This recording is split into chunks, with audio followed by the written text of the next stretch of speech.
presentarle, poder, poder presentarle en la clase de hoy al profesor Julio César Nefa, una de las personalidades más importantes de la salud de los trabajadores de la Argentina, de una amplia y vasta trayectoria a nivel nacional e internacional.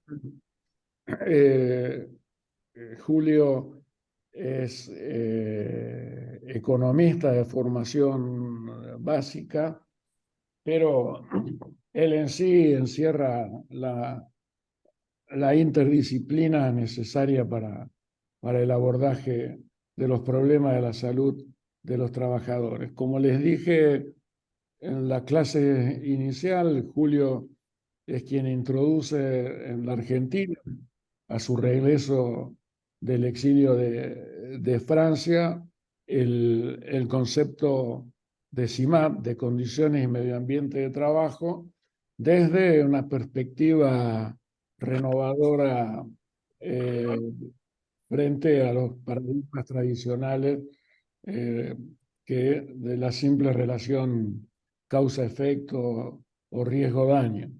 Julio, entre las múltiples títulos que tienen, Julio dirigió el CEIT y el programa PIETE del CONICET, ha sido y es un miembro destacado del CONICET, es profesor, entre otros, de la Universidad de La Plata, Moreno, Lomas de Zamora, Nordeste, y desde el comienzo de nuestra carrera, allá por el año 2001,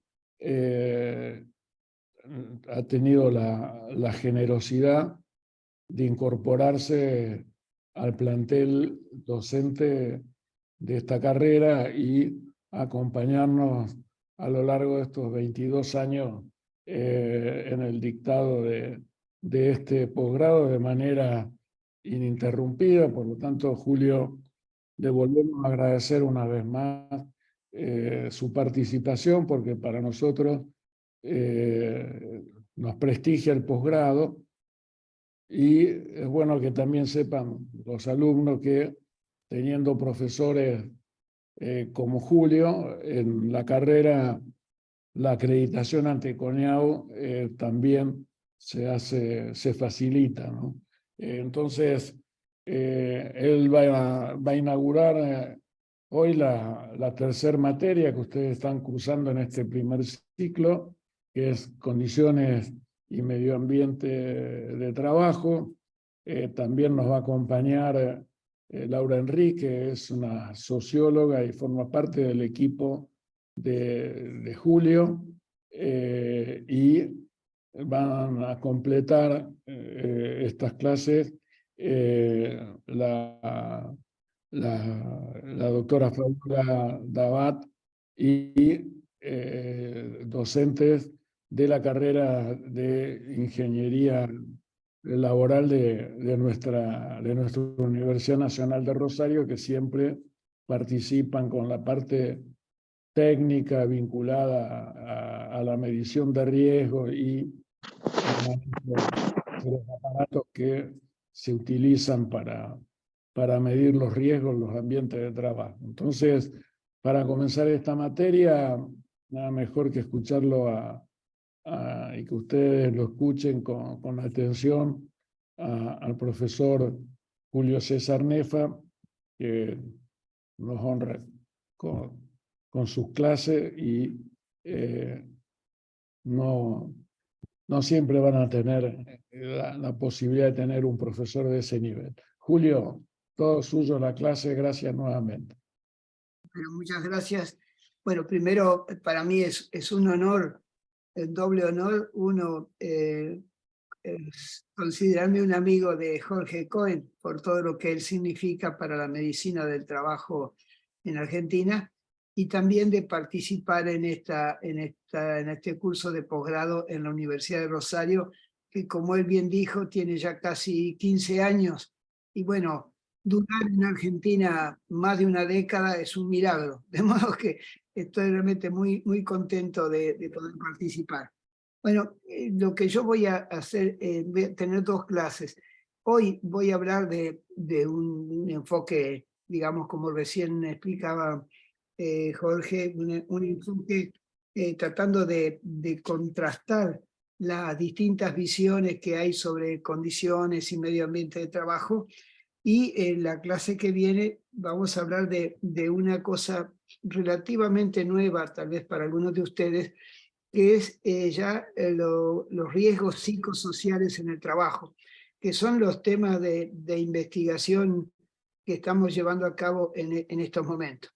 Bueno, digamos, el problema, digamos, para entender bien, el problema comienza básicamente con la revolución industrial.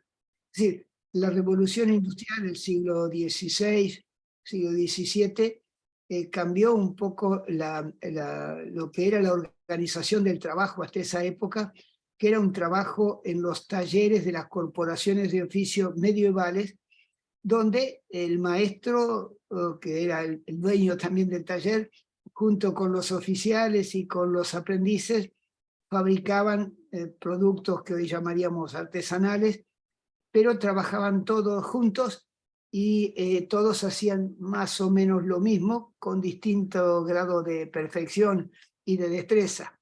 Bueno, cuando emerge el capitalismo, emerge básicamente por el hecho de que aparece el trabajo asalariado. Es decir, que lo más importante del capitalismo, a veces los marxistas se olvidan de eso, no es tanto la propiedad privada de los medios de producción, sino la emergencia de una relación salarial. Es decir, que hay un empresario contrata a un asalariado para que haga una tarea, a cambio de su trabajo le paga un salario y legalmente, que es lo que establece incluso la ley de contrato de trabajo, lo que produce el trabajador ya no le pertenece por el hecho de que le pagan un salario. Y obviamente lo que busca el empresario es que la productividad de ese trabajador supere el costo del salario directo y el salario indirecto y que quede un excedente económico, que es de alguna manera lo que busca el capitalismo. Así que lo más importante es esa relación de subordinación y dependencia de los trabajadores respecto del poder patronal y la existencia del mercado, así que el intercambio entre oferta y demanda se hace en el mercado. Y en ese mercado hay competencia, de modo que los empresarios se disputan el mercado y para eso tratan de reducir sus costos para poder vía precios competir con los demás, y eso tiene repercusiones directas sobre el trabajo que hacen los asalariados y sobre su vida laboral. Bueno, seguramente habrán hablado ustedes de un antecesor importante de la medicina del trabajo, que era Bernardino Ramazzini. Digamos que en un pueblito de Italia, en aquella época, estudió, creo que eran 20 profesiones, de alguna manera, para cada una de ellas, tratando de ver cuál era el impacto del trabajo sobre la salud. Bueno, eso fue un antecedente, pero no hubo muchas personas que siguieran la misma orientación. Y en el siglo XIX, que es un siglo espectacular, digamos, porque fue el sumum de la revolución industrial, digamos, con pocas maquinarias y con mucha gente trabajando en condiciones terribles, porque la duración de la jornada era de 12 o 14 horas, no había domingos, no había domingo, no había vacaciones, no había legislación del trabajo y los salarios eran miserables. Y eso despertó entre los trabajadores unas reacciones, y es importante porque en el siglo XIX emergen las principales ideologías que, digamos, que los trabajadores impulsaron para poder criticar el capitalismo que explotaba de tal manera a los trabajadores. Y bueno, a lo largo de ese siglo aparecieron ideologías como el socialismo utópico, que dio lugar a muchas experiencias que hoy día le llamaríamos de autogestión o de empresas recuperadas. Digamos, el marxismo, de alguna manera, el cooperativismo, y luego los partidos socialdemócratas, y finalmente, digamos, la doctrina social de la Iglesia, que sin cuestionar, sin criticar el capitalismo a fondo, puso en cuestión un poco la explotación que sufrían los trabajadores. Es porque toda esa ideología que se fueron gestando impulsaron las revueltas de los trabajadores, que en aquel momento la reivindicación más importante era la duración de la jornada. Y luego, obviamente, el tema salarial. Pero el problema era que querían que hubiera una duración máxima legal del trabajo de 8 horas, y también que, digamos, se reconociera la organización sindical. Pero solamente los sindicatos fueron reconocidos alrededor de 1880 aproximadamente. Hasta ese momento los sindicatos eran considerados como sociedades de resistencia, que de alguna manera eran considerados por el gobierno como factores de revuelta, y gente que eran, tiraban explosivos y cosas por el estilo. Entonces, digamos que tal vez si es posible que cierren los micrófonos para no perturbar a los demás. Entonces, esto, bueno, ¿qué pasó? Que hubo al mismo tiempo, hubo una especie de cambio político, y digamos, en muchos de los países capitalistas industrializados en aquella época, Europa y después también Estados Unidos, surgen partidos políticos, pero digamos, no solamente los de derecha, sino también algunos progresistas, donde había por ahí algunos diputados socialdemócratas, y todo eso es lo que permitió que en 1919 se constituyera la Organización Internacional del Trabajo, justo después que se firmara la paz en Versalles. Bueno, y es interesante porque el lugar donde se firmó la creación de la OIT es el lugar donde se firmó el fin de la Primera Guerra Mundial. Y estaban convencidos de que si se creaba la OIT, de esa manera iba a cambiar la situación y no iba a haber más guerras, y los trabajadores no iban a ser explotados. Un poco la ilusión que tenían los fundadores de la OIT. A partir de la OIT, el primero de los convenios y recomendaciones internacionales es el número 1, es el de la jornada máxima legal del trabajo, que es de 8 horas diarias y 48 semanales. Bueno, es una contradicción, porque incluso en nuestros días, ya un siglo y un poco más de plazo, todavía hay mucha gente que trabaja más de 48 horas semanales y más de 8 horas diarias, sin contar el tiempo de trayecto, porque a partir del momento que para ir a trabajar uno se levanta, se viste, toma el colectivo, ese tiempo es un tiempo en que uno ya está todavía en función de los intereses patronales.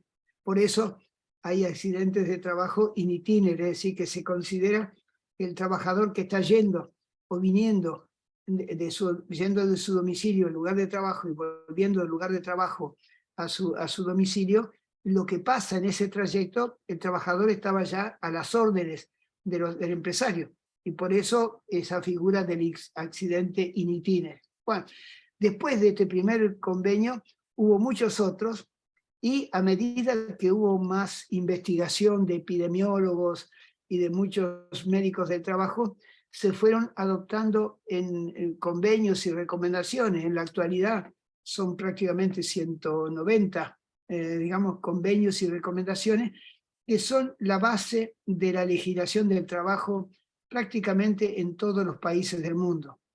Es decir que, digamos, cuando se adopta una ley, si ustedes miran cualquiera de las leyes, en los considerandos, después de un poco de propaganda electoral o lo que fuera, se dice y el Convenio Internacional del Trabajo número tanto, y básicamente nuestra legislación ha sido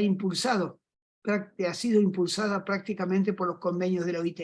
Bueno, eso de alguna manera se dio en un momento en que el capitalismo había cambiado, y sobre todo después de la guerra, después de la crisis de los años 1929 y 30, bueno, tuvo un problema todo el montaje del fascismo y del nazismo en Europa. Termina la Primera Guerra Mundial y ahí, de alguna manera, se inicia un periodo muy importante de la historia económica y social, que es lo que los economistas llamamos un modo de desarrollo keynesiano-fordista.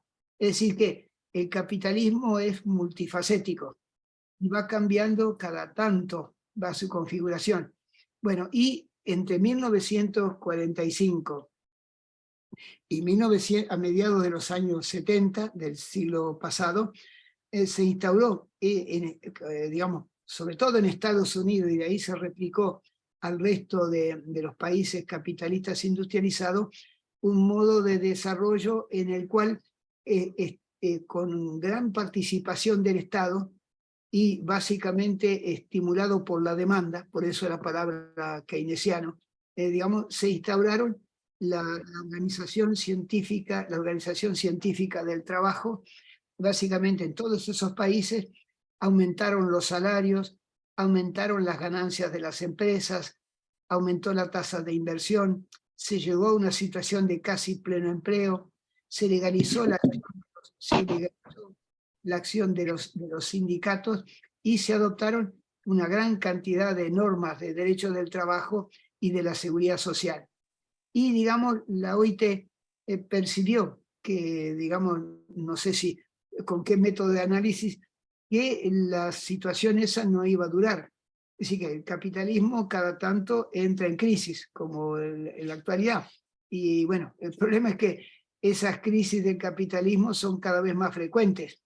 Y bueno, cuando cae la tasa de ganancia, el capitalismo trata de ajustarse de alguna manera y trata entonces de reducir los costos fijos y los costos variables, y por eso ya desde mediados de los años 70 del siglo pasado, los salarios reales tienden a caer en el mundo entero, y la participación de los asalariados en el ingreso dejó de crecer, porque en un país capitalista industrializado como Estados Unidos, más del 60% y en algunos países el 70% del ingreso nacional va a manos de los trabajadores. Pero eso empezó a disminuir en todos los países del mundo, deteriorando las condiciones de vida y de trabajo de los trabajadores. Y en 1974, en la conferencia de la OIT, que se lleva a cabo todos los meses de junio, en este momento o están entrando en la conferencia de este año o ya entraron. Julio, en ese, sí. perdón, no van pasando las diapositivas. No, porque, todavía no, porque esta es una introducción. Perfecto, bueno, disculpe. Disculpe.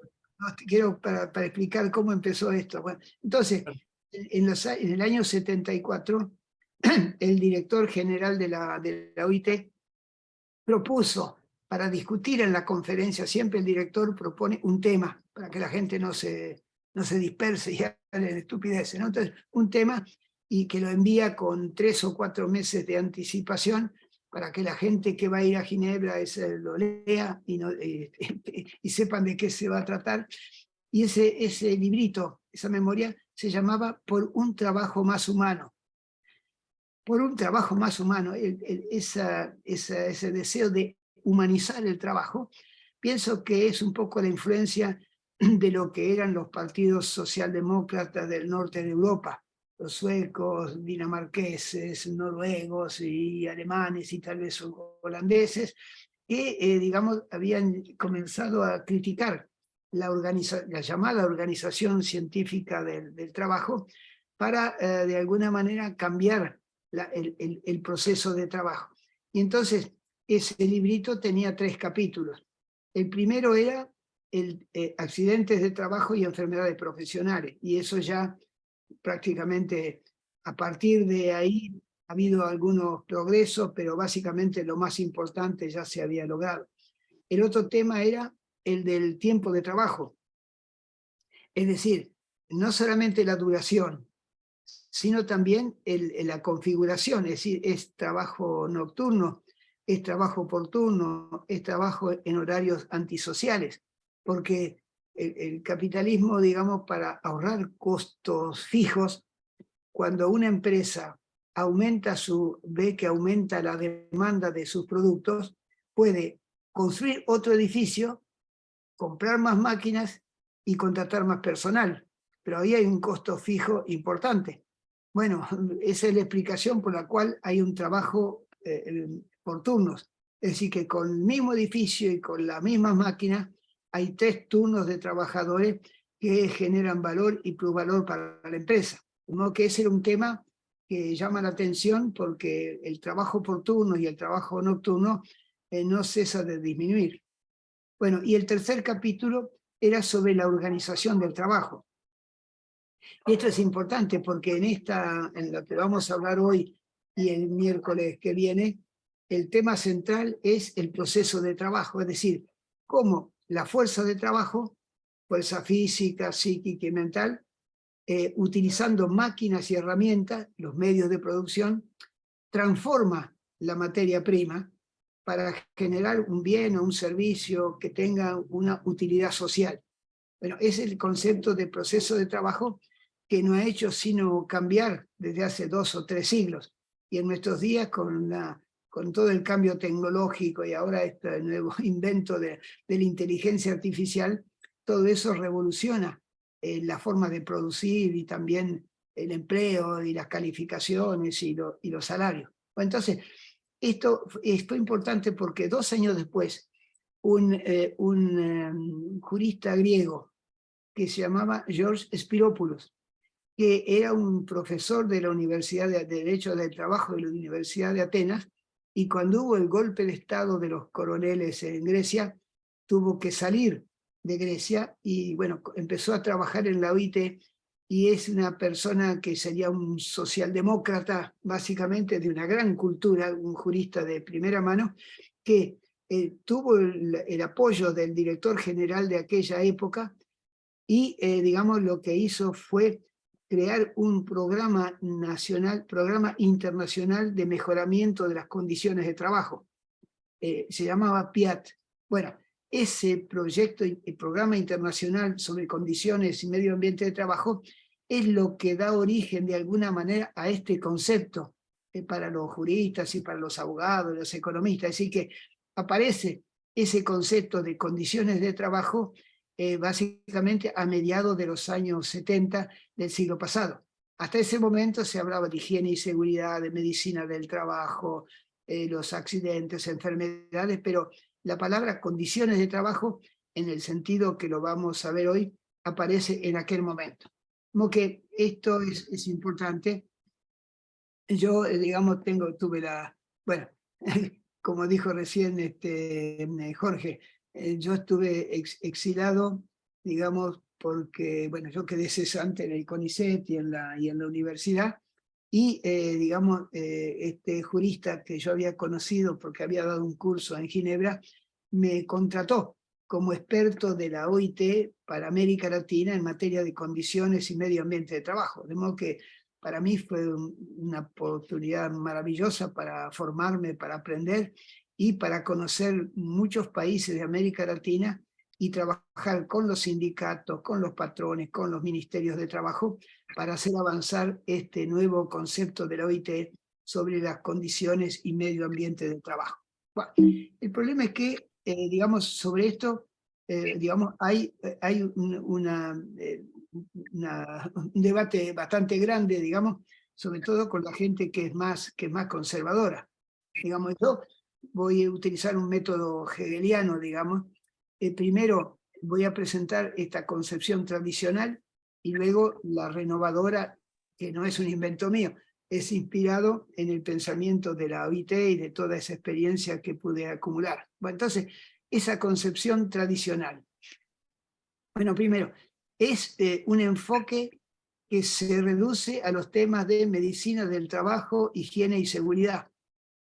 Bueno, y todos sabemos que los médicos de trabajo tradicionales y los ingenieros laborales tradicionales, básicamente, no sé si hablan de condiciones y medio ambiente de trabajo, pero prácticamente piensan que los problemas más importantes son los problemas de higiene y de seguridad, y por lo tanto no ven nada más en relación con el trabajo humano. Bueno, y lo importante es que los accidentes de trabajo y las enfermedades profesionales son la consecuencia de la forma en que está organizado el proceso de trabajo, eso que mencionamos hace un rato. Bueno, también estas personas de estas disciplinas y con este enfoque más tradicional hablan de alguna manera, ven las cosas a un nivel microsocial. Es decir, si estudian las cosas, las estudian en una empresa, y ahí van y miden los riesgos, miden el ruido, miden la contaminación ambiental, si hay contaminantes tóxicos dentro si hay diferencia de temperatura, si hay mucho ruido, lo que fuera, pero lo miran a nivel de la empresa, micro. El problema es que, como los que saben de medicina del trabajo, una concepción incluso más latinoamericana, bueno, el problema es que hay determinantes de las condiciones de trabajo.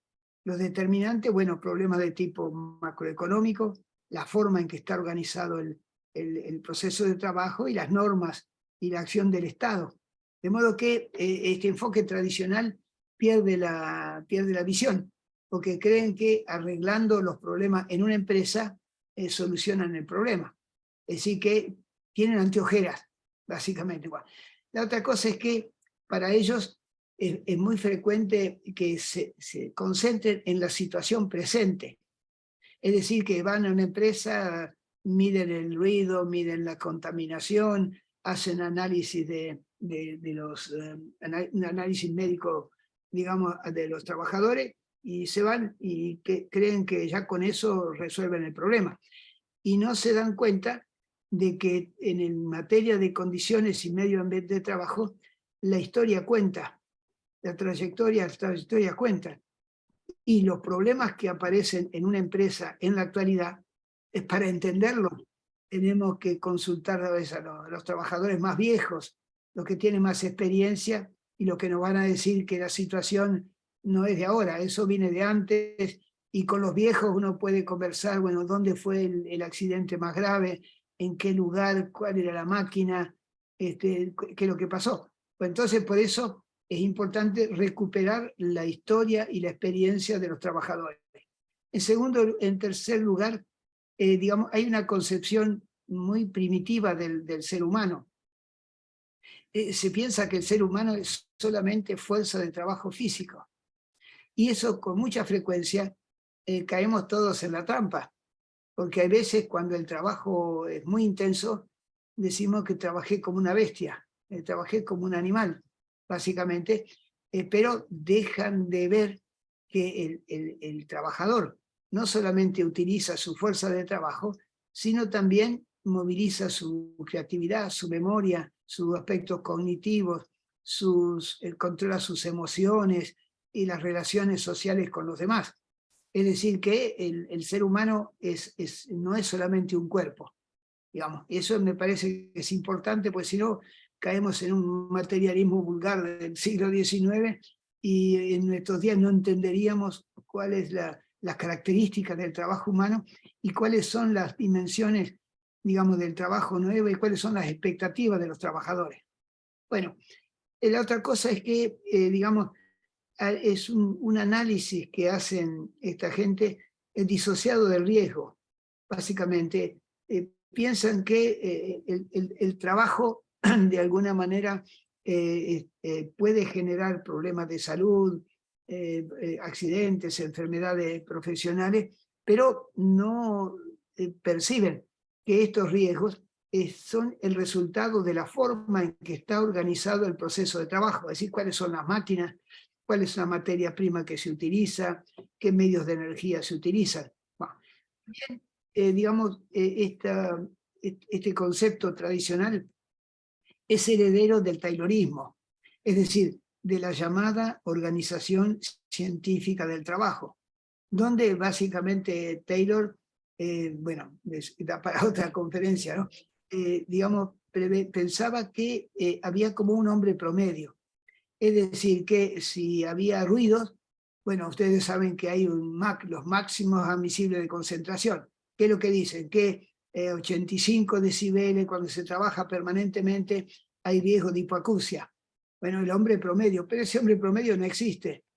El que existe es una persona que a los 80 decibeles ya está muy molesto y alguien que después de los 85 lo soporta. Si no hay dos personas iguales. Y no, entonces, la existencia de un hombre promedio es una entelequia. De modo que eso nos ayuda a cuestionar esos máximos admisibles de concentración, porque ese promedio no le queda bien a ninguno. Uno están por arriba y otros están por abajo. Bueno, con frecuencia el trabajo es más bien fuente de sufrimiento, no solamente cuestiona la salud y, digamos, y puede dar lugar a accidentes o lo que fuera, sino que se lo ve como un castigo, como una maldición divina. Y algunos, me acuerdo de algunos teólogos de algunas de las religiones, tanto de la religión judía como de la religión católica, que piensan que el trabajo es el castigo por una falta original. Es decir, que digamos, después de la desobediencia de Adán y Eva, básicamente Dios los castiga echándolos del paraíso y le dijo a la mujer, con dolor darás a luz a tus hijos y buscarás con ardor a tu marido que te dominará. Es una frase de la Biblia, ¿no? Bueno, y a Dios, a Adán le dijo, ganarás el pan con el sudor de tu frente. Entonces, para mucha gente, el trabajo es un castigo, es una maldición divina, no encuentran satisfacción o placer en el trabajo. Y la verdad es que para muchos realmente es visto como un castigo, mal pago, jornadas de trabajo largas, digamos, violencia en el lugar de trabajo, malos salarios, lo que fuera. Bueno, y de ahí también se llega a responsabilizar a los trabajadores cuando hay un problema de condiciones de trabajo, así, cuando hay un accidente o una enfermedad profesional, se culpabiliza a los trabajadores. Y eso es interesante porque si ustedes miran las hojas que se utilizan, las ART, para hacer las declaraciones de accidentes, es muy interesante, pasen en revista a las primeras líneas, cuando hay que chequear ahí qué pasaba, si usaba los equipos de protección, si había seguido los cursos de inducción, si estaba chacoteando con otro, lo que fuera. Bueno, finalmente se trata de responsabilidad de los trabajadores, porque de esa manera las multas o las penas que tendrán que sufrir los patrones cuando hay un accidente serían más suaves, porque el trabajador es culpable. Es decir que en lugar de ver al trabajador como una víctima de las malas condiciones de trabajo, se lo culpabiliza. Bueno, es también importante que todo este enfoque tradicional ve al trabajo como un fenómeno individual. Es decir, que no tienen en cuenta que el trabajo es un hecho social y que siempre el trabajo trabajamos con otro o trabajamos para otros. Y puede haber un trabajo presencial y un trabajo virtual, lo que estoy haciendo yo ahora. No, veo solamente una foto de ustedes, pero básicamente es un colectivo. Hay como 60 personas que están participando en este curso y entonces es un fenómeno colectivo el que se ha creado. Bueno, el problema es que la legislación del trabajo, la ley de riesgo del trabajo, la ley de accidente de trabajo, toma en cuenta solamente a los individuos. Y cuando se toma en cuenta solo a los individuos, no hay una prevención colectiva. Y los riesgos son colectivos. Los riesgos no son individuales. Los riesgos son colectivos.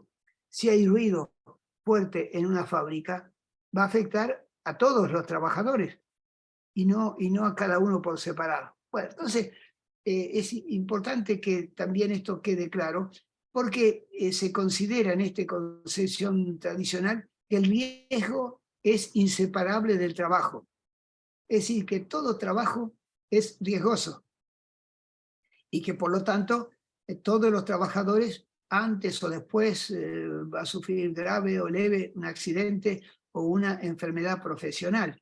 Y esto me parece que es realmente importante, de alguna manera, porque hay una concepción medio fatalista concepción determinista, fatalista, de que si le trabajo algo le va a pasar. Es decir, no consideran que el trabajo puede ser saludable y que puede ser sano y que no necesariamente tiene que dar lugar a un deterioro de la salud o del cuerpo. Pues la otra cosa importante es que también el impacto del taylorismo en cuanto a la división del trabajo. Y entre las disciplinas que se ocupan de las, llamamos nosotros las ciencias sociales del trabajo, bueno, cada uno tiene su especialidad. Y entonces cada uno analiza los temas del trabajo desde su propia óptica. Pues entonces, básicamente, el ejemplo que doy siempre es que en muchas de las fábricas que hemos visitado, estaba por una parte el ingeniero laboral o el técnico de higiene y seguridad, que es el que recorre a veces la planta y se fija si usan el casco, si siguen la línea amarilla, no la pasan y cosas por el estilo.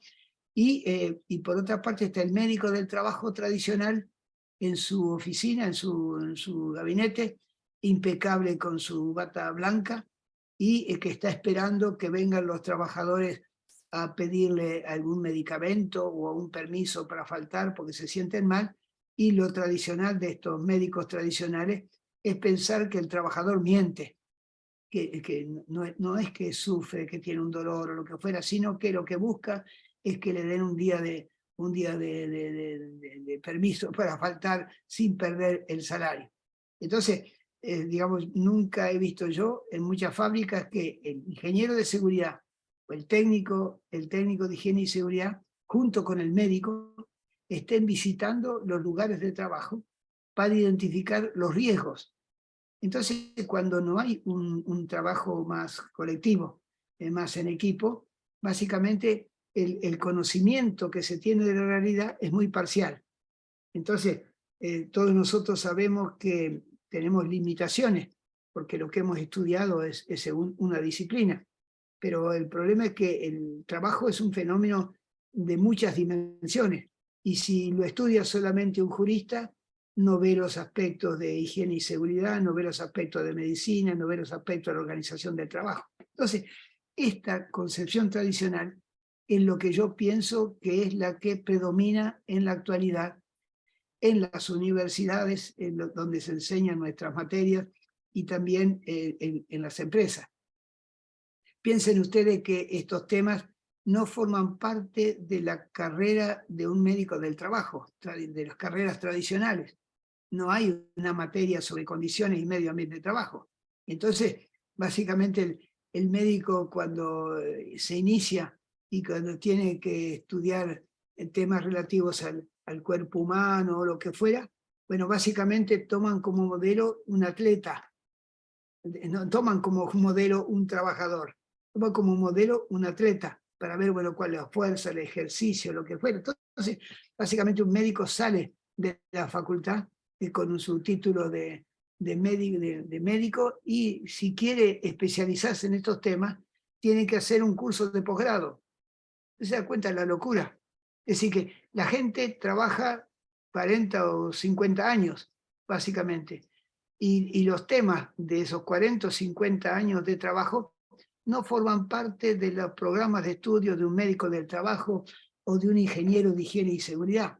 Ustedes se dan cuenta la locura que eso significa. Entonces, es frente a eso que la OIT intervino y se formula este modelo que nosotros llamamos modelo renovador, de alguna manera, en donde, en primer lugar, el trabajo no es un castigo, el trabajo es un derecho y es una necesidad. Tenemos necesidad de trabajar no solamente por el salario, sino para aprender, para desarrollar nuestra personalidad. Entonces, el trabajo es algo importante, es una actividad fundamental del hombre. Y eso, bueno, los filósofos de Hegel, Marx, la doctrina social de la Iglesia, lo que fuera, ponen el acento en que el trabajo es una actividad fundamental del hombre. Es decir, lo que distingue al ser humano de los animales y de las plantas es que el ser humano trabaja. Bueno, entonces, hay el trabajo, bueno, de nuestra vida familiar, la reproducción de nuestra fuerza de trabajo y la de nuestra familia depende del trabajo. el trabajo tiene también una dimensión cultural, porque al trabajar transformamos la naturaleza, procesamos información, generamos conocimiento, como en la universidad o en el CONICET, y al mismo tiempo aprendemos. Y básicamente esto nos hace crecer. Y por eso el desempleo, básicamente, no solamente es una pérdida del salario, sino también que el trabajador deja de aprender, deja de participar con otros en la creación y en la generación de valor. Entonces, es muy importante que desde el punto de vista también económico reconozcamos la importancia del trabajo. Es decir, que en síntesis, el trabajo no es un castigo. Y otra cosa importante es que esta figura, no sé si les da alguna idea, pero digamos, es unos chicos de la UTN que ayudaron a hacer estos dibujos. No somos todos iguales. No hay un trabajador promedio, no. Algunos son gordos, otros son flacos, unos son altos, otros son bajos, unos son varones y otros son mujeres. Entonces, no somos todos iguales. Y en esto, digamos, hace pocos años que ya los movimientos feministas han puesto el acento en esto y los tareas de cuidado y lo que fuera. ¿Por qué? Porque la mujer ama de casa. Cuando le consultaban a una mujer, le preguntaban si trabajaba, le decía no, yo soy ama de casa. Pero una ama de casa son 8 horas de trabajo como mínimo. Pero como no está remunerado, ese trabajo pareciera que no vale. Bueno, y entonces el problema es que cuando una mujer que hacía tareas domésticas puede, digamos, adquirir una formación profesional, un diploma o un curso técnico, lo que fuera, y quiere salir a trabajar fuera de su hogar, ahí empieza a percibir un salario, y el problema es que esa mujer que tiene una actividad profesional fuera de la casa, cuando vuelve a su casa, sigue trabajando. Hay digamos, lo que se llama la división sexual del trabajo en la casa, sigue trabajando, un trabajo que no para el sábado y el domingo, mientras que el marido ahora está viendo un partido de fútbol o mirando la tele en hojotas y tomando una cervecita, y la señora sigue trabajando. Entonces, no somos todos iguales. Es decir, que el trabajo no nos impacta de la misma manera. Bueno, y también podemos hablar de los jóvenes o de los viejos, porque hay ahí también una exclusión. Dice, el trabajo de los niños. Bueno, en Argentina, según la encuesta permanente de hogares, hay más o menos 1,5 millones de chicos que trabajan, de menos de 16 años. Y los vemos en los semáforos, haciendo piruetas, haciendo malabarismo para conseguir unos pesos. Vemos que los chicos trabajan. Y hay muchos viejos que trabajan porque con la jubilación no alcanzan. Como que en Argentina es un fenómeno mundial. Es decir, que el único grupo etario que crece en la actividad en el mercado de trabajo son los que tienen más de 55 años. ¿Qué quiere decir eso? Que hay de alguna manera una discriminación, porque son personas que ya han agotado buena parte de su fuerza de trabajo y tienen que seguir trabajando. Bueno, otra cosa importante es que en el enfoque tradicional, digamos, se busca medir. Bueno, los médicos miden la temperatura, miden las pulsaciones, digamos, todos los signos vitales, miden, ¿no? Bueno, y los ingenieros laborales miden el ruido, la contaminación ambiental, miden los productos tóxicos que están en el aire o lo que fuera. Son conocimientos objetivos, que está bien. El problema es que no se toma en cuenta que además de los médicos y los ingenieros, los trabajadores también saben. ¿Por qué?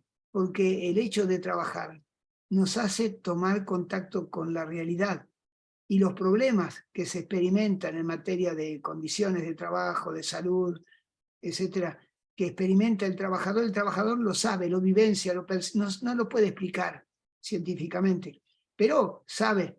Y de alguna manera, si se diera la posibilidad a los trabajadores de hablar sobre su trabajo, tendríamos una visión mucho más completa de esa realidad y cómo el trabajador vive esa realidad y cómo impacta sobre su vida. Y por eso es tan importante que existan y que funcionen los comités mixtos de salud, seguridad y condiciones de trabajo, porque es la posibilidad de que los trabajadores puedan expresarse, puedan hablar de qué trabajo hacen y cómo lo hacen y qué es lo que eso pasa en su vida y su salud. Bueno, en Corrientes, perdón, en Santa Fe, ustedes tienen la suerte de que hubo un ministro de Trabajo y un gobernador que le dio importancia a este tema, y fue el primer país, el primer provincia, perdón, de América, de Argentina, donde se adoptó por ley los comités mixtos. Bueno, yo creo que eso es innovador. No sé si en todas las empresas existen, ya perdí la cuenta, pero es la provincia que marcó rumbos en la materia. Bueno, también el tema de las condiciones de trabajo cambian permanentemente en el tiempo. De modo que cuando un médico del trabajo, un experto en higiene y seguridad, va a una empresa y hace un diagnóstico, lo que fuera, y se va, bueno, las cosas cambian. Después que se fue, las cosas cambian. Es decir que a lo largo del tiempo, las condiciones de trabajo varían. Y hay en nuestros días, a consecuencia de las políticas laborales y de prevención o lo que fuera, los accidentes de trabajo no están aumentando. Los accidentes de trabajo, lo que están aumentando son enfermedades profesionales, porque se han descubierto nuevas, pero lo que está ocurriendo es que ahora la carga de trabajo ya no se refleja solamente en el cuerpo, sino que ahora se sabe que siempre la carga de trabajo era también una carga psíquica y una carga mental. Pero eso es recién en fines del siglo pasado y en este siglo que estamos hablando de los riesgos psicosociales en el trabajo que vamos a exponer el miércoles que viene. Y esto es importante porque hay un cambio muy fuerte. Es decir, que el trabajo se ha intensificado. El trabajo es hoy más intenso que antes, por esta lógica del capitalismo para tratar de aumentar la productividad y reducir los costos laborales. Pero es muy importante tener esa idea de que cada año que pasa hay nuevos productos químicos que se utilizan en la empresa, hay nuevas máquinas, nuevas herramientas, nuevos software, de alguna manera. Entonces, la realidad del trabajo es muy dinámica, como que requiere estar alerta. Bueno, con respecto al trabajo, habíamos dicho que la concepción tradicional ve el trabajo como un fenómeno individual. Y lo que es cierto es que el trabajo es un fenómeno colectivo. Y bueno, esta imagen que tenemos ahí nos da pie para lo que vamos a hablar en la próxima clase. Ahí hay 3 albañiles, pasa una chica abajo, ruborizada porque todos los albañiles tratan de tirarse un lance de alguna manera, y esos 3 albañiles constituyeron un colectivo cuando ven una presa como esta, ¿no? Entonces, el trabajo ahí es un fenómeno individual, hay un colectivo de trabajo. Y por lo tanto, cuando para hacer frente a los riesgos del trabajo adoptamos una estrategia defensiva, esa estrategia defensiva puede ser individual o colectiva. Y por eso están las estrategias defensivas del oficio, del cual vamos a hablar en la clase que viene. Es decir, que los trabajadores en su lugar de trabajo saben que hay riesgos para su salud y para su vida, pero colectivamente no quieren reconocerlo, no quieren hablar de eso porque sería insoportable trabajar en un lugar donde pueden perder la vida o sufrir un accidente de trabajo. Entonces, colectivamente se niega la existencia del riesgo o se lo minimiza, y eso de alguna manera hace que ese trabajador adopte confiado una actitud imprudente y sufra accidentes de trabajo. Por eso es que todavía la mayor cantidad de muertos como accidentes de trabajo registrados por la Superintendencia de Riesgos de Trabajo son los obreros de la construcción.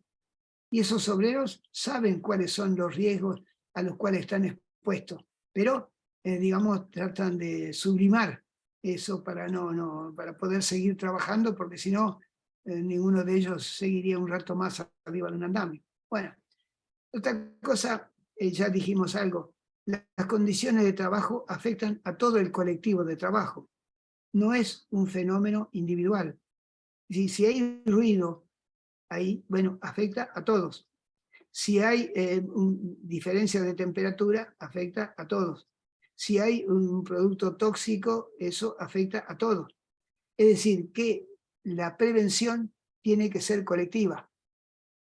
Un ejemplo que yo cito siempre, es decir, que si un trabajador de alguna va a un lugar y en ese lugar hay ruido, bueno, el patrón, ¿qué puede hacer? Le da una prima por riesgo, le paga un poquito más aceptando, sabiendo que hay ruido. Otro lo que va a hacer es obligarle a los trabajadores a usar un tapón auditivo, básicamente, pero eso significa aislar el trabajador del riesgo, pero no toca el riesgo. Vemos que lo importante es tratar de eliminar el riesgo en su fuente, es decir, eliminar, disminuir, controlar el ruido. Y sabemos que tecnológicamente eso es posible, porque todos los países del mundo lo han logrado. Se puede moderar el ruido, se puede moderar las diferencias de temperatura, se puede extraer los productos tóxicos en el aire, de modo que entre dar una prima para que la gente acepte ese riesgo, ponerle un tapón auditivo, un barbijo, un casco, lo que fuera, eso de alguna manera no toca el riesgo, lo deja vivito y coreando. Entonces lo más importante es tratar de eliminar el ruido, eliminar los productos tóxicos, climatizar el lugar de trabajo, de modo que pensar en una prevención de tipo colectivo. Pero eso es terrible porque la legislación argentina ignora esto. Como que, y básicamente en los convenios colectivos lo que se ocupan es que los trabajadores usan los equipos de protección individual, pero eso quiere decir que no tocan el riesgo. No sé si entienden ustedes la lógica. Bueno, espero que no se haya... Bueno, pasa... a ver qué es lo que pasó. Se me frenó la...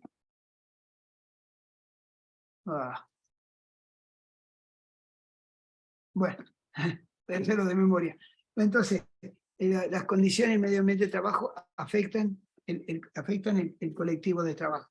Pero otra cosa importante es que ese trabajo requiere la participación de distintas disciplinas para entenderlo, las causas y para poder prevenir.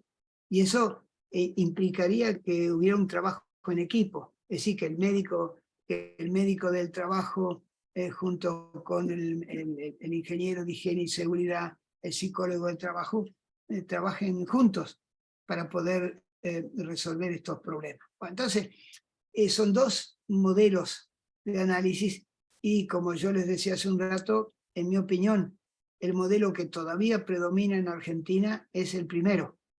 Y por eso el déficit que tenemos en la legislación y de alguna manera cómo culturalmente, no solamente los profesionales, los médicos, los ingenieros, sino también los trabajadores, muchas veces aceptan ese modelo tradicional y lo que buscas es una recompensa monetaria por tener que asumir estos riesgos. Bueno, entonces, digamos, esta introducción, digamos, nos da que pensar de que la forma en que está organizado el proceso de trabajo es algo que de alguna manera genera todas estas dificultades. Bueno, y digamos, ¿qué es lo que ocurre con respecto al trabajador? Bueno, el trabajador sufre, digamos, las consecuencias del proceso de trabajo. Y entonces, digamos, tiene lugar soporta elementos de la carga de trabajo. Y tenemos, en primer lugar, la carga de trabajo que proviene de los riesgos del medio ambiente de trabajo. Entonces, tenemos, como ustedes saben ya seguramente, tenemos por una parte la problemática de los ruidos, de modo que hay una enfermedad profesional ahí, la hipoacusia, que es una de las más frecuentes y la que da lugar a más juicios, básicamente incluso cuando los trabajadores ya se han jubilado. Es muy frecuente que los trabajadores ya jubilados una demanda a la empresa porque han quedado sordos. Pero se iban quedando sordos a lo largo de su vida laboral, pero se percataron de que estaban más sordos después que se jubilaron. Está los riesgos físicos, que serían, bueno, el ruido, las diferencias extremas de temperatura, los contaminantes que están en el aire, los problemas del layout en la empresa, vemos que están más distribuidas las máquinas o los escritorios o lo que fuera, y la gente tropieza o se hiere caminando por ahí, o tiene que caminar muchos metros, digamos, inútilmente dentro del lugar de trabajo porque está mal distribuido el lugar de trabajo. Bueno, hay también, entonces, riesgos del medio ambiente físico, que es lo que los ingenieros laborales dominan. Tenemos también los riesgos del medio ambiente biológico, es decir, los que trabajan en la agricultura, los que trabajan en los frigoríficos, los que trabajan en el sistema de salud. Hay riesgos, de alguna manera, ahí. Y bueno, el problema es la prevención, cómo se hace. También hay riesgos químicos. Ustedes saben que cada año se descubren o se inventan algo así como 2.000 o 3.000 nuevos productos químicos. El problema es que la empresa que los descubre o le pide a un laboratorio que le elabore algo para evitar, mejorar la calidad o la forma de los productos o lo que fuera, bueno, cuando le piden que haga eso, de alguna manera lo que está pasando es que el trabajador, de alguna manera, al ejecutar la tarea, digamos, no toma en cuenta la carga física, la carga psíquica y la carga mental. Es decir, que hay una carga física, hay una carga biológica, hay hay factores de tipo químico, hay miles de productos químicos que se producen cada año, pero los empresarios los usan de alguna manera para lograr un provecho, pero no siempre los patentan. Hasta que un nuevo producto químico no se patenta, digamos, los demás no lo pueden utilizar. Y cuando lo patentan es para poder cobrar un royalty, un porcentaje sobre esta cosa. Entonces, bueno, y también tenemos una carga psíquica y una carga mental, que es de lo que vamos a hablar el miércoles que viene. Es decir, la carga psíquica, es decir, la carga psíquica implica aspectos afectivos y aspectos relacionales. Es decir, en el trabajo movilizamos nuestras emociones. Todo trabajo es un trabajo emocional. Consciente o inconscientemente, cuando trabajamos tenemos miedo, mentimos, fingimos de alguna manera, y todo eso de alguna manera produce un agotamiento emocional, que es lo que da lugar al burnout. Y del burnout a la depresión hay solamente un paso. Y eso es cada vez más frecuente, la cantidad de personas en estado de depresión.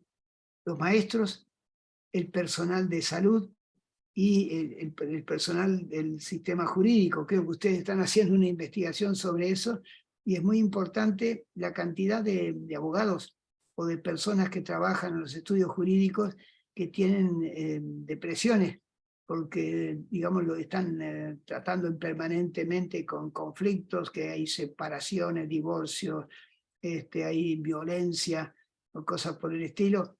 Y bueno, y digamos, yo conozco el caso de un tribunal que se ocupaba de problemas de familia, y en una habitación pequeña había 3 abogados que atendían a personas y que todo el mundo escuchaba todo lo que se hablaba, y uno venía porque el marido le pegaba, el otro porque estaba amenazado, pero cada uno hablaba de su problema, y esas personas al final del día su cabeza les estallaba conociendo todos estos riesgos, y todos los días, bueno, al final del tiempo, esa persona agotó su capacidad de resistencia y de adaptación. Bueno, eso es muy frecuente.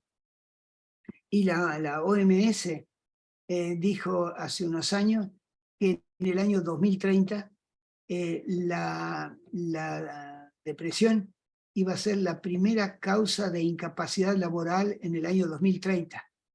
de esto que estamos hablando, digamos, es un organismo como ese que lleva estadística de todos los países del mundo, saca esta extrapolación. Bueno, también tenemos la carga psíquica en cuanto a los aspectos relacionales. Es decir que nuestro trabajo es un trabajo colectivo y tenemos relaciones con los colegas, relaciones con los jefes, relaciones con el patrón, y cada vez más esta nueva forma del capitalismo tenemos relaciones con los clientes, con los pacientes, con los usuarios. Y bueno, esta nueva forma que adopta el capitalismo, el cliente es rey. Es decir, que hay que satisfacer al cliente. Y muchas veces cuando se habla de la calidad, del control de calidad, bueno, es que lo que se busca es satisfacer al cliente, fidelizar al cliente, es decir, que sea un fiel, que no cambie de marca, que no vaya a otro negocio, sino que quede de alguna manera adherido a esa empresa y a ese producto. Bueno, está toda la publicidad que, digamos, con respecto a los productos que se consumen, que busca eso finalmente. Bueno, pero esa actitud, digamos, de las personas, digamos, en su relación con los demás, puede dar lugar al hostigamiento, al acoso sexual, al acoso moral, a las adicciones, o también en algunos casos extremos puede llegar hasta el suicidio. De alguna manera que es un fenómeno que se empezó a estudiar hace unos 10 años. Digamos, muy pocas veces se estudiaba el suicidio en relación con el trabajo y con las malas condiciones de trabajo. Ese es tal vez un aporte del profesor Dejure, que empezó a estudiar eso y básicamente dio lugar a una experiencia que para los juristas puede ser interesante, es que esta lógica del capitalismo neoliberal, este nuevo modo de desarrollo dentro del capitalismo, en el caso europeo, y bueno, el caso particular de Francia, que es el que yo más conozco, hubo todo un proceso de reestructuración económica. Es decir que, para ser más competitivos, las empresas trataban de aumentar la productividad, controlaban de manera más directa a los trabajadores, más exigentes, y eso es lo que daba lugar que mucha gente, bueno, perdía su trabajo.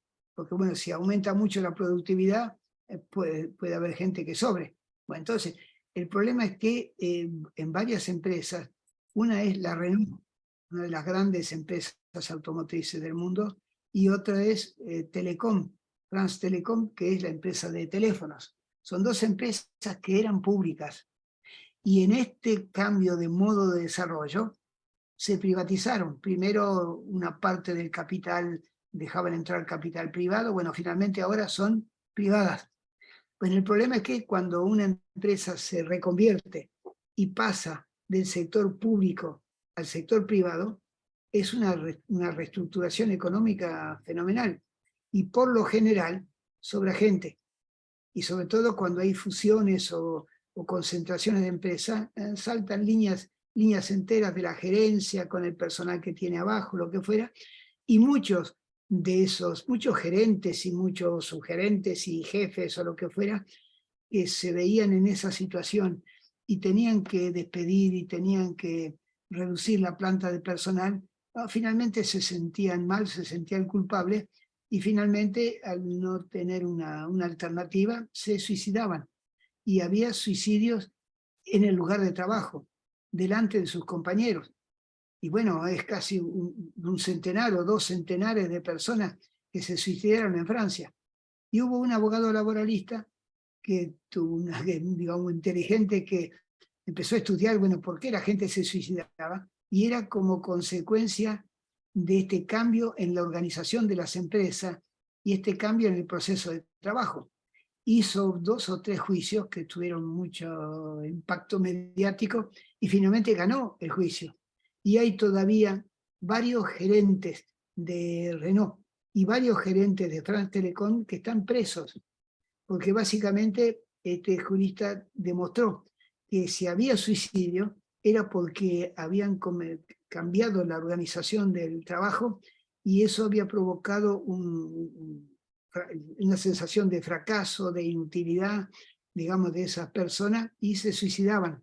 Algunos de ellos se tiraban desde un cuarto piso, salían a la baranda, hacían mucho ruido para que la gente decía, bueno, ¿qué es lo que pasa? Y cuando estaba mucha gente mirándolo, se tiraba. Bueno, entonces, eso es importante. Después, digamos, parecía que era una cosa que pasaba solamente en Francia. No, pasaba en todos los países europeos. Y después se descubrió en Japón. Digamos, en Japón el punto de partida, había estos suicidios, pero los japoneses eran muy discretos, no lo ponían de relieve. Hasta que una persona que era una periodista, que era muy conocida, digamos, de la gente que miraba la tele, una periodista, resulta que por exigencias de la empresa tuve que trabajar muchas horas más de las debidas durante mucho tiempo y se murió y se suicidó de alguna manera delante de los espectadores. Y eso fue un shock muy grande. Y de ahí se empezó a estudiar el caso y resulta que había mucha gente que se había suicidado como una consecuencia de la intensificación del trabajo. Y eso ahora se le llama karoshi, es decir, esa muerte súbita en el lugar de trabajo como consecuencia de las malas condiciones de trabajo y de estas exigencias. Entonces, ustedes se dan cuenta que el problema de la carga de trabajo no es solamente física. Bueno, la carga física aparece por los accidentes, las enfermedades, pero estos problemas de tipo psíquico y mental pueden dar lugar a las adicciones. Es decir, los trabajadores de la construcción, por lo que yo conozco, de la construcción, en los mineros, en los pozos petroleros, bueno, el consumo del alcohol y el consumo de la droga está al orden del día. Bueno, es la forma que tienen ellos de compensar la violencia que tienen que sufrir, las diferencias de temperatura, el ruido, la intensidad del trabajo. La gente busca para sobrevivir una compensación. De modo que hay entonces esta carga física, hay una carga psíquica y la carga mental. Y de vuelta, la carga física es la única que toma en cuenta la legislación argentina. Bueno, esto a mí me llama, bueno, me pone mal, porque en América Latina no pasa lo mismo. Como que Argentina, de vuelta, estamos en un pozo, básicamente. No sé cómo vamos a salir. En Chile, ya de fines del siglo pasado, hay una legislación sobre el tema, y es obligatorio a todas las empresas que hagan, que llenen un cuestionario basado en el modelo ISTAS 21, que, bueno, que es muy similar como modelo al que yo utilizo en mis investigaciones, y de alguna manera con ese modelo ISTAS 21 le hacen que cada cual se autodiagnostique, y bueno, y cada año tienen que hacerle de vuelta ese test para ver si aumentó su estrés o no aumentó su estrés. Eso en Chile. Acaban de sacar hace 2 o 3 meses un nuevo protocolo sobre eso, y interesante porque aparecen también ahí, si entran en internet, en el Ministerio de Salud de Chile, aparecen también las preguntas a las cuales tienen que responder los trabajadores, basado en el modelo ISTAS 21. En Colombia, la legislación se adoptó a fines del siglo pasado. Piensen ustedes, Argentina, estamos a 124 y estamos discutiendo estupideces. Bueno, básicamente eso, y es interesante, ahí también hay un protocolo que tienen que seguir las empresas. Hay que ver, lo que no sé bien es que cuánto la cumplen o no, pero la legislación existe, y después, bueno, toda la aplicación depende de los profesionales de la salud y de los ergónomos y especialistas en higiene y seguridad, y de la presión que puedan hacer los sindicatos. Bueno, en México se adoptó hace 3 o 4 años una legislación también en la materia, y creo que este año ya las empresas tienen la obligación de aplicarlo. Entonces, lo que está ocurriendo en Argentina, bueno, es lamentable. Digamos, todavía no tenemos por ley nacional los comités mixtos de higiene y seguridad. El tema de los riesgos psicosociales ni aparece en la legislación, y cada vez más nosotros lo constatamos en nuestras investigaciones. Y supongo que ustedes, al estudiar el sistema judicial, estarán un poco en la misma situación. De modo que hay una carga física, hay una carga psíquica y una carga mental. y todo eso impacta sobre la salud de los trabajadores. Entonces el problema es que frente a eso, de alguna manera, digamos, lo importante es que tomar conciencia del impacto que tiene el trabajo cuando no es saludable sobre la salud física, la salud psíquica y la salud mental de los trabajadores. Y eso me parece que es importante, y para eso, digamos, las investigaciones pueden contribuir, pero sobre todo crear instancias de conversación, es decir, que los trabajadores, digamos, de una empresa o de una asociación, de una universidad, de una escuela, lo que fuera, encuentren dentro de la jornada de trabajo algún momento para poder discutir y para poder conversar, para decir, bueno, cómo sienten su cuerpo trabajando, cuáles son los impactos sobre la salud. Y es impresionante cómo con algunos métodos de psicología social, que Jorge conoce muy bien porque él participó en una investigación, se llamaban los talleres de visualización. ¿Y qué son eso? Bueno, la gente parte del hecho de que todos nos autocensuramos en nuestra palabra. Es decir, normalmente no hablamos de los problemas que tenemos. Cuando nos saludamos, ¿qué tal? ¿Cómo te va? Bien. Pero, digamos, todo lo que pasa por adentro, a cualquiera no le vamos a contar. Pero el problema es que si con algunas técnicas se logra que los trabajadores, en lugar de hablar, se dibujen, digamos, hagan esa experiencia en algún trabajo colectivo, que los trabajadores dibujen cómo ven su cuerpo trabajando, se dibujen. Es interesantísimo, se dibuja y después cuáles son los órganos del cuerpo humano, los músculos o lo que fuera, que sufren el impacto del trabajo y la gente los identifica. Y después, en un trabajo colectivo, la gente piensa, bueno, sí, total, ¿cuál es la causa? Tratan de identificar las causas y también, como la gente es inteligente, una vez que se identifican las causas colectivamente, la discusión surge de cómo puede hacerse para modificar esa situación. Y eso, de alguna manera, en esa publicación que hicimos con Jorge, de alguna manera aparecen esos dibujitos, de alguna manera mirando cómo la gente se veía trabajando, y eso ayudó a que la gente tomara conciencia colectivamente. Es decir, que colectivamente la gente identificaba su trabajo, los riesgos a los cuales estaba sometido y se imaginaba cómo se podía resolver. Es decir, que es posible de hacer, digamos, esta identificación de los riesgos.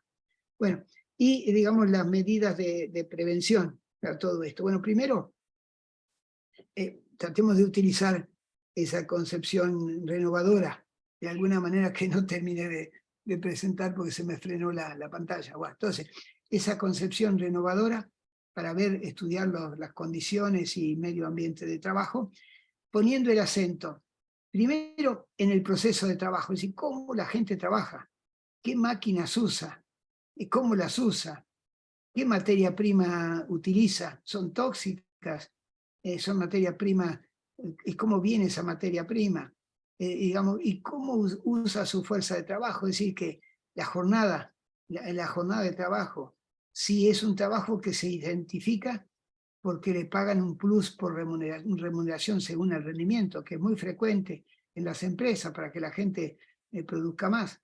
De modo que esto me parece que es también importante, esta toma de conciencia, y ver que una toma de conciencia que fuera colectiva. Entonces, la existencia de los comités mixtos, si funcionan bien, porque el problema es que a veces, mi experiencia en alguna, no digo en qué provincia, donde hay también comités mixtos, básicamente es una cosa casi administrativa.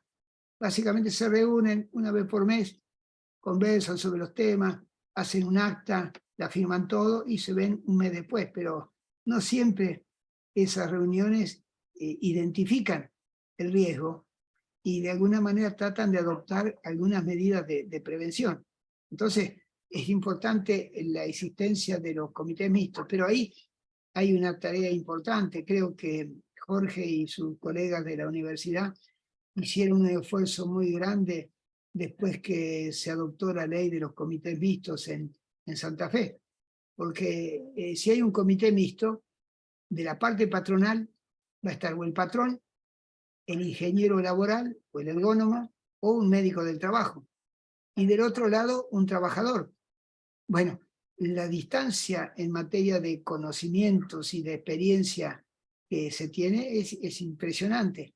De modo que el trabajador, digamos, le faltan argumentos a veces para hablar de los riesgos que está sufriendo, y el ingeniero o el médico dice: callate, vos no sabes nada, yo tengo un doctorado, yo hice una carrera, vos no sabes nada. Bueno, prácticamente para que esos comités funcionen, lo que hay que hacer en la formación de los representantes de los trabajadores no tiene límites. Bueno, y eso no siempre los sindicatos son conscientes de eso, y creo que en la situación actual digamos, el desempleo no es muy grave en Argentina. Digamos, es una tasa pequeña de 6-7% sobre la población económicamente activa. Pero la cantidad de personas que no tiene un empleo estable, con garantías de estabilidad, protegido por la legislación del trabajo y con la protección de la seguridad social, es prácticamente el doble. Es 2/3 de la población económicamente activa en Argentina no tiene la protección del derecho del trabajo y de la seguridad social, o porque trabaja en negro o porque son contratados como monotributistas o como autónomos. Entonces, eso me parece que es importante, porque los trabajadores asalariados en relación de dependencia del sector público-privado tendrían la posibilidad de participar en la prevención de los riesgos. Bueno, el otro problema es la modificación de la legislación. Bueno, la Ley de Higiene y Seguridad es del año 1972. Los más viejos saben que era un gobierno dictatorial. Creo que era el periodo de Leviton o de Lanusse, antes del cambio de gobierno en el año 73. Bueno, esa ley es de esa época.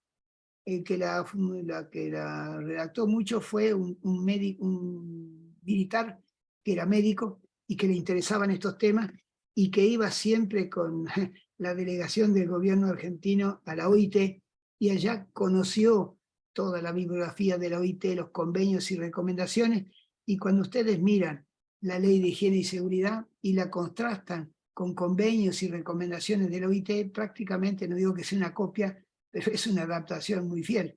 Bueno, pero esa ley no se modificó desde el año 1972. ¿tá? Y la Ley de Riesgo de Trabajo es una ley que viene de la época menemista, cuando, siguiendo las consignas del Consenso de Washington, que es lo que consolidó este modo de desarrollo neoliberal, básicamente se aconsejaba la privatización de todas las empresas públicas y la privatización de los sistemas de seguridad social. ¿Por qué? Bueno, porque había mucha plata. En las cajas de jubilación había mucha plata. Y era importante que esa plata fructificara para los empresarios privados. Por eso se adoptaron las AFJP y también la Ley de Riesgo del Trabajo. Bueno, la ley, lo que eran las AFJP, cuando el gobierno necesitó dinero y era una caja muy importante, se privatizaron. Bueno, y digamos, pero la Ley de Riesgo de Trabajo siguió tal cual. Y algunas de las modificaciones la hicieron todavía peor, y está vigente.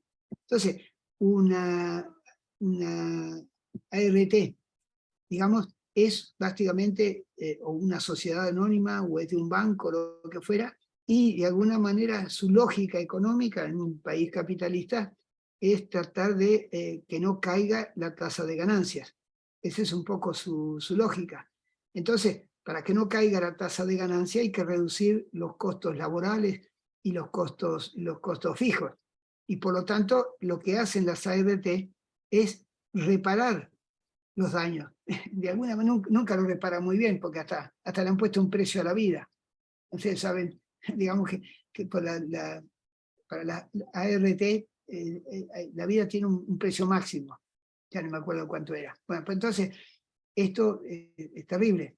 Es decir, que las ART invierten muy poco en la prevención.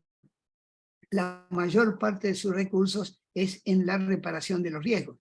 Y bueno, digamos, no sé la experiencia de ustedes, cuántas veces han visto a una persona de las ART que penetre en la empresa, haga una visita a los lugares donde hay riesgo y le pregunte si es en el mapa de riesgo, si tiene el mapa de riesgo, si lleva una estadística en materia de condiciones de trabajo, de higiene y seguridad. Y básicamente eso son muy pocos las experiencias que yo conozco. Y eso, de vuelta, las empresas están pagando y si tuvieran que hacer prevención, tendrían que invertir más. Eso disminuiría su tasa de ganancia o tendrían que aumentar la cotización de las empresas. Y bueno, entonces ustedes saben la reacción que hay en Argentina ante los aumentos de los impuestos y cosas por el estilo. Entonces, creo que es importante esta clase de hoy en el sentido de que estas condiciones y medio ambiente de trabajo, que son el proceso de trabajo, la duración de la jornada y su configuración, trabajo nocturno, trabajo por turno, si se usa o no la ergonomía. Son muy pocas las empresas que usan la ergonomía en un sentido correcto. Es decir, estudiar la actividad humana, cómo trabajan los trabajadores. No es tan importante el tema de los matafuegos, el tema del uso del casco, las líneas amarillas, no, básicamente cómo la gente trabaja, cómo es el proceso de trabajo, cuál es el esfuerzo que hace el trabajador, cuál es su preocupación para emocionalmente involucrarse en su trabajo para aumentar la productividad, para mejorar la calidad, para tener buenas relaciones con los compañeros de trabajo. Entonces, eso me parece que es también central, de modo que tenemos un desafío muy grande y, digamos, yo los desafío a que en los debates electorales que van a haber en los próximos meses, de alguna manera ver quién es y qué partido y quiénes son los que hablan de la salud de los trabajadores. Y creo que se van a llevar una sorpresa. No son muy pocos los que hablan de eso. Son muy pocos los que hablan de eso. Quiere decir que sobre ese tema los líderes políticos no consideran que sea un tema prioritario. Y si de abajo, por parte de los trabajadores, no hay presiones, eso no va a cambiar. Y el problema es que la crisis esta que estamos viviendo y que sufren sobre todo los trabajadores asalariados, hace que el deterioro de los salarios reales, este empobrecimiento, incluso de las clases medias, que bueno, que ahora están todos desesperados porque los que alquilan, según la ley que está vigente, le van a aumentar el 100% el alquiler. Ni me quiero ocurrir pensar lo que va a pasar. Entonces, cuando ese problema, que es la sobrevivencia, lo que está en juego, bueno, no es muy fácil que la gente piense en su salud, en la salud suya y la de sus compañeros de trabajo. De modo que estamos en un contexto fuerte, de alguna manera, y grave, de modo que reflexionar sobre estos temas nos es de mucha utilidad, aunque tal vez nos genere muchas inquietudes, pero bueno, es importante saber conocer los peligros para poderlos prevenir. Así que son las 8 y digamos, Jorge me dijo que esté hasta las 8 y que después seguimos conversando y recibiendo preguntas o comentarios sobre esto que dijimos. Como que estoy a disposición de ustedes y espero que nos veamos el miércoles que viene para hablar de esa problemática de los riesgos psicosociales en el trabajo que todavía, bueno, es ignorada por la legislación argentina. Pocos profesionales de la salud y de la higiene de seguridad están al tanto, de modo que creo que puede ser de utilidad. Gracias, Julio. Muy interesante, como siempre, la clase. Bueno, tenemos unos minutos, un tiempo tienen a Julio a disposición como para preguntar, para opinar, para aclarar las dudas que tengan alrededor de su exposición. Y yo, digamos, les vamos a mandar con Jorge una publicación donde esto que yo les vengo a exponer hoy está más desarrollado. y otra documentación para los que quieran leer y profundizar este tema. Bueno, y estoy con la pantalla, voy a tener que apagar la máquina, disculpen. Ahí está. Bueno, Bueno. ahí tiene una visión de más colegas, Julio. Sí, sí. Bueno, a ver, estoy viendo ahí. Parece que había como 60 personas. Bueno, no muchos cursos de posgrado en Argentina tienen 62. no muchos posgrados de Argentina tienen 60 participantes, ¿no? Que se quedaron hasta el final, porque digamos, se inscribe mucho, pero después van saliendo de a poquito, ¿no? Bueno, entonces, Y no sé después si... de 23 años, Julio. Está bien. Bueno, y usted los convoca. Esa es la diferencia, ¿no? Bueno, entonces, si hay alguna pregunta o comentario, o me quieren... Hola, ¿qué Sí. tal, Julio? Buenas noches.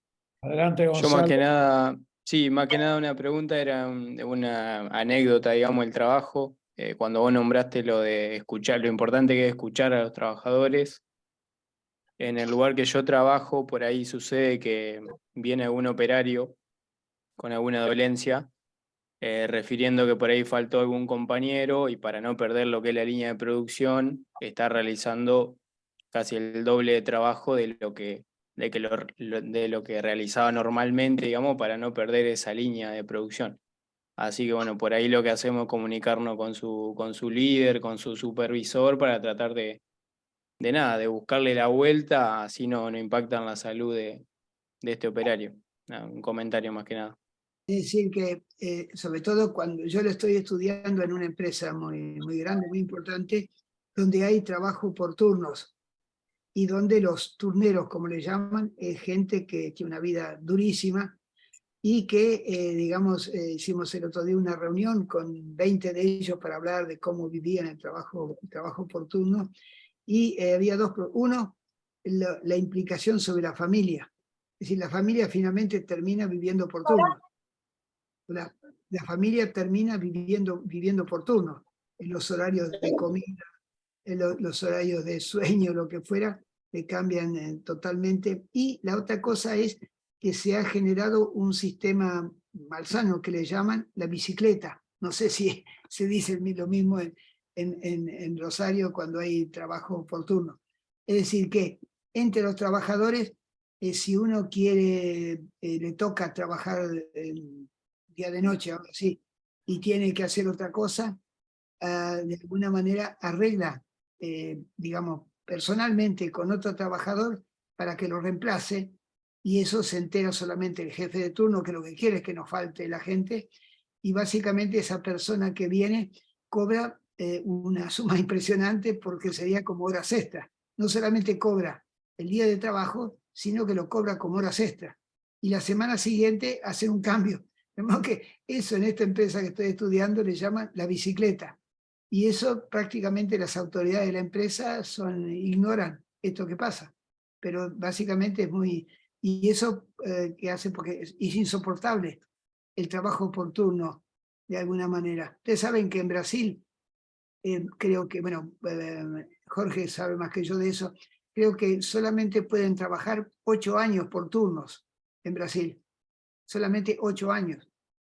Después de trabajar 8 años por turno, tienen que volver a la jornada diurna o lo que fuera. Bueno, en Argentina hay gente que se jubila trabajando por turno.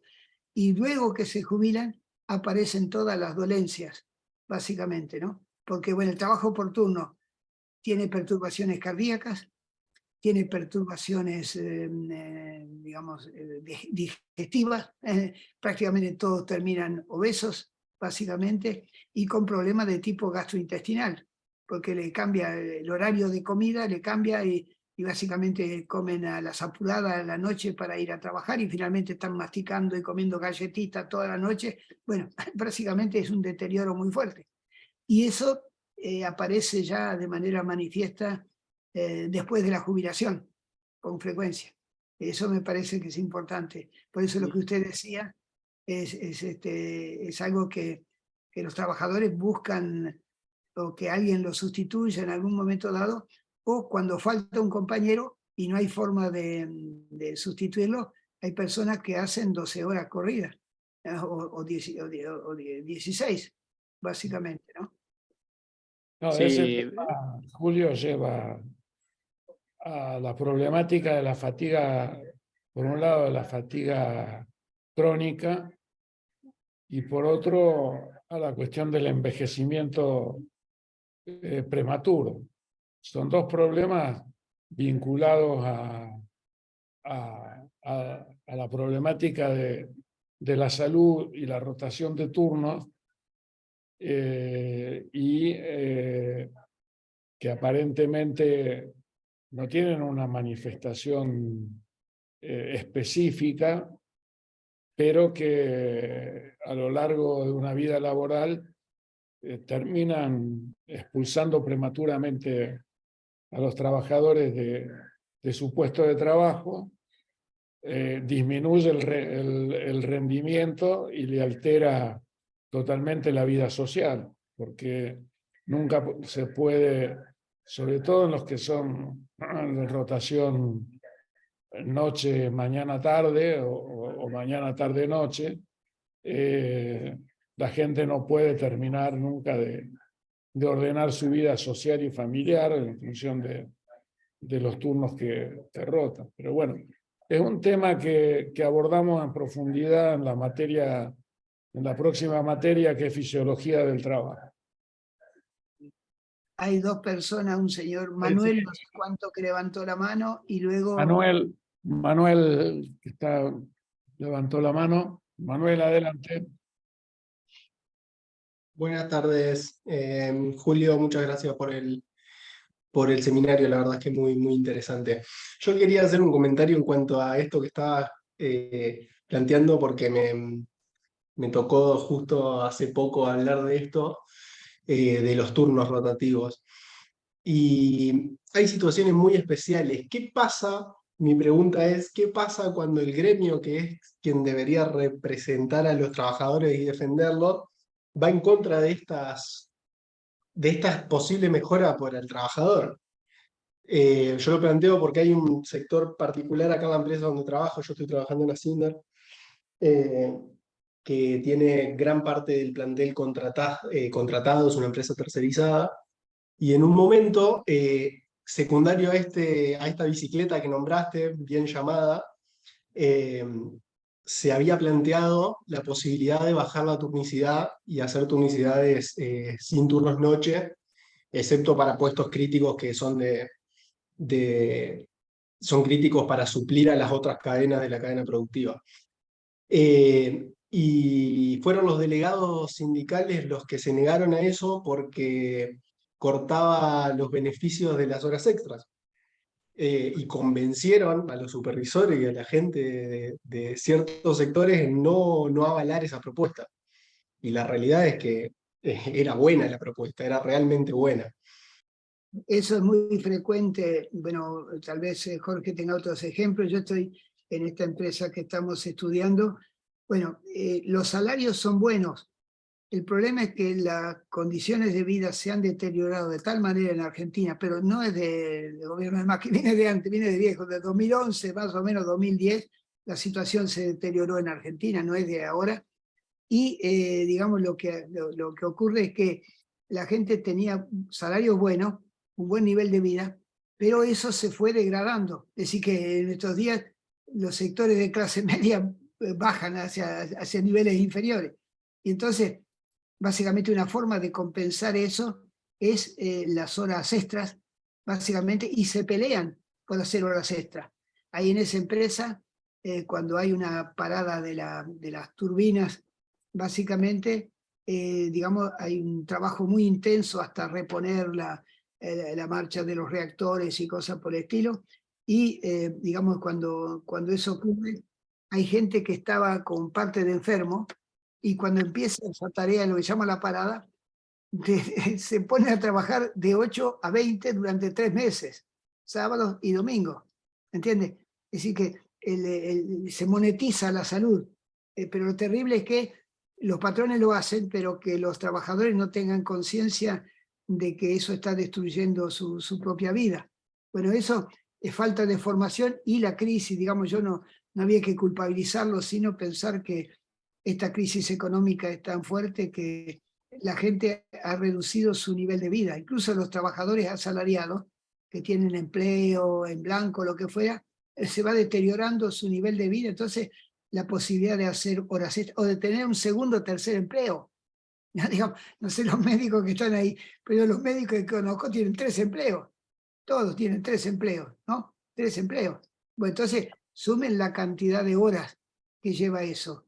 Y bueno, entonces uno, ¿por qué se da cuenta a veces que los médicos tienen tan siempre de mal humor y cómo atienden tan mal a la gente? O tan chinchudos, duermen poco, tienen varios empleos y cosas, pues están siempre mirando el tiempo, el reloj, cuando están atendiendo a alguien una consulta. Los de las obras sociales tienen 20 minutos máximo para atender a alguien, y cuando se pasan de eso, el supervisor lo llama.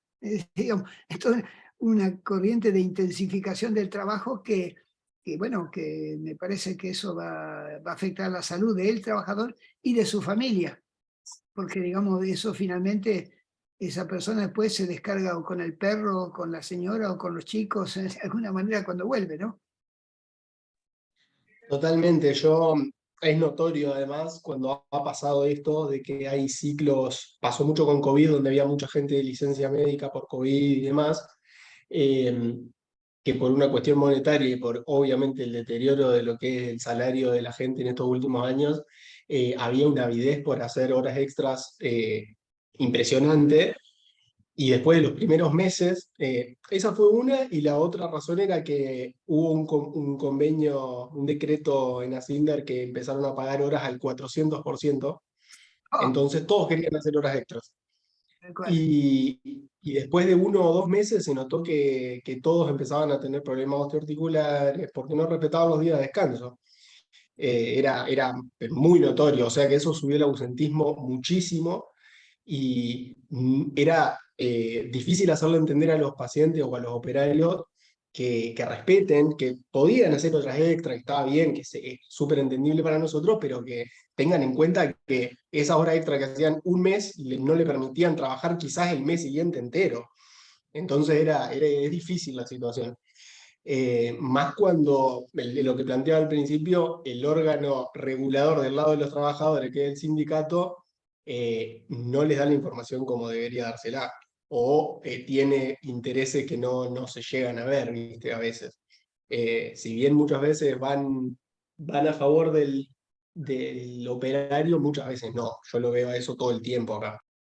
De esa manera se impide que se genere más empleo. Es decir, digamos, si se hacen horas extras, la posibilidad de generar más empleo. No, el asunto sería trabajar menos horas para que trabajen todos. No, digamos, aumentar la duración de la jornada para ganar más plata. Bueno, pero eso un poco, este nuevo modo de desarrollo estimula el individualismo y estimula, la gente quiere ser rica, la gente quiere tener un estilo de vida como el que le muestra la tele o cosas por el estilo. Entonces, la gente cree que es más si tiene más. Es decir, que en lugar de ser, el tener. Entonces, esto es propio de este modo de desarrollo, pero es el que es el dominante, digamos, es el modo de desarrollo dominante, y los trabajadores cayeron en la trampa. Los trabajadores cayeron en la trampa, ¿no? Bueno, Totalmente que sí, además de que en un principio quizás te lleva a pensar que podés tener otro tipo de ingreso y demás, eso se fue deteriorando y ahora cada vez las necesidades a las que uno apunta son más bajas. Entonces, sin duda que sí, que es una gran bicicleta y un gran círculo que se está empeorando cada vez. a mí esto me llamó la atención muy fuerte, y un día hablando con los gerentes yo les decía que estaban monetizando el tiempo, que cambiaban el tiempo, digamos que estaban cambiando la salud por dinero, y se enojaron, bueno, pero ahora todas las encuestas demuestran que en esa empresa, donde gana la gente muy bien, en la encuesta que acabamos de hacer, el 68% de los 3.000 empleados de esa empresa hacen horas extras. El 68%. ¿Ustedes se dan cuenta de dónde estamos? Entonces, y eso, los sindicatos, bueno, los patrones, en lugar de contratar más personal, prefieren que la gente haga turno. Entiende la lógica. Es terrible, ¿no? Por otro lado también, perdón, está el tema de los premios por ahí. Sí, bueno. Hay también. gente que acude al centro, digamos, al servicio médico con alguna dolencia o lo que sea y te suplica que no le des la baja porque si no pierde los premios. Bueno, ustedes entienden cómo el capitalismo complica complica la vida y transforma los valores morales y los principios de las personas, ¿no? Bueno, había otro compañero que había pedido la palabra, pero quedó, No veo la mano levantada. pues ya son 8:30, así que no exagere usted. Bueno.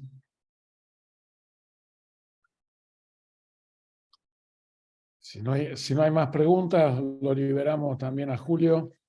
No, ustedes, yo estoy acá, voy a estar acá hasta el final, ahora que se desbloqueó la Bueno, pantalla. Bueno, entonces nos vemos el miércoles que viene y le voy a mandar nos entonces. vemos el próximo miércoles. Está bien. Nosotros nos volvemos a reunir mañana con la profesora Laura Henry, Enrique. Henry, Eh, Henry, con H. eh, Laura Henry, H-E-R. Espero que tengan buen descanso, buena cena como de costumbre. Doctor Cohen, Sí. quería preguntarle, el material para hacer el trabajo práctico, ¿a dónde se lo envió?